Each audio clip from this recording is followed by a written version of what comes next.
जालन्यात जुन्या वादातून गोळीबाराची घटना घडलेली आहे। 4 ते 5 जणांकडून एकावर गोळीबार करण्यात आलाय। गोळीबाराची ही घटना जी आहे ती सीसीटीव्ही कॅमेऱ्यामध्ये कैद झाली आहे। गोळीबाराच्या घटनेमुळे परतूर शहरामध्ये खळबळ उडाली आहे। तर जालन्यामधली धक्कादायक घटना आहे। जुन्या वादामधून 4 ते 5 जणांनी एकावर गोळीबार केल्याची घटना आहे आणि ही संपूर्ण घटना सीसीटीव्ही कॅमेऱ्यामध्ये कैद झाली। या घटनेमुळे परतूर शहरामध्ये खळबळ उडाली आहे। तर या संदर्भात अधिक माहिती देत आहेत आमचे प्रतिनिधी गौरव साळी। गौरव, काय या संदर्भातली अपडेट समोर आली आहेत? खरंच अशी आपण जर पाहायला गेलं तर परतूरमध्ये ही गोळीबाराची घटना उघडकीस आलेली आहे।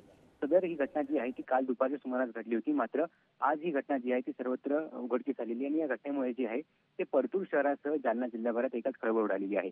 आपण जर पाहायला गेलं तर 4 ते 5 जणांच्या जमावाने 4 ते 5 जणांच्या टोळक्याने एका घरावर गोळीबार केलेला आहे आणि या जी घटना आहे ती सदर घटना सीसीटीव्ही कॅमेऱ्यात कैद झालेली आहे। आपण जर पाहायला गेलं तर हे 4 ते 5 जण जे आहेत हे एका व्यक्तीवर जीव घेणा हल्ला करण्याच्या उद्देशाने आले होते। त्यातील एकाच्या हातात धारदार तलवार तर दुसऱ्याच्या हातात गावठी कट्टा होता आणि ज्याच्याकडे गावठी कट्टा होता त्यांनी आपल्या बंदुकीतून गोळी देखील झाडल्याची माहिती समोर येत आहे।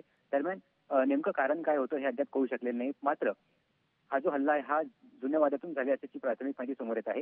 दरम्यान या प्रकरणी अद्यापपर्यंत पोलिसांत कुठलीही कायदेशीर प्रक्रिया झालेली नाहीये, मात्र ही घटना जी आहे ती उघडकीस आल्यामुळे एकाच खळबळ उडाली आहे। आता या घटनेप्रकरणी काय कारवाई होते हे पाहणं महत्त्वाचं आहे। प्राची, नक्कीच धन्यवाद गौरव, तुम्ही दिलेल्या सविस्तर माहितीसाठी।